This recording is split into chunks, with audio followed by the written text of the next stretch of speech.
કડી અને વિસાવદર બેઠક માટે પેટા ચૂંટણીની જાહેરાત થતા ભાજપના પ્રવક્તા યજ્ઞેશ દવેએ નિવેદન આપ્યું।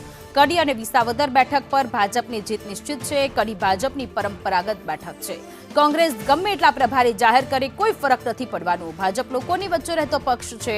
વિસાવદર બેઠક પર પણ ભાજપનો વિજય થવાની વાત યજ્ઞેશભાઈએ કરી। કડી અને વિસાવદર બેઠક માટે પેટા ચૂંટણીની જાહેરાત થતા નિવેદનો અત્યારે સામે આવી રહ્યા છે। ભાજપના પ્રવક્તા યજ્ઞેશ દવેએ નિવેદન આપ્યું છે કે બંને બેઠક પર ભારતીય જનતા પાર્ટીની જીત થવાની છે। आज सरकारना प्रजालक्षी कार्यों અને લોક કલ્યાણની જે યોજનાઓ છે એ યોજનાઓને પ્રજા સુધી પહોંચાડવાનું કાર્ય એ ભારતીય જનતા પાર્ટીનો કાર્યકર્તા કરતો હોય છે અને જેના જ કારણે ભારતીય જનતા પાર્ટીને પ્રજા પસંદ કરતી હોય છે, મતદારો પણ પસંદ કરતા હોય છે।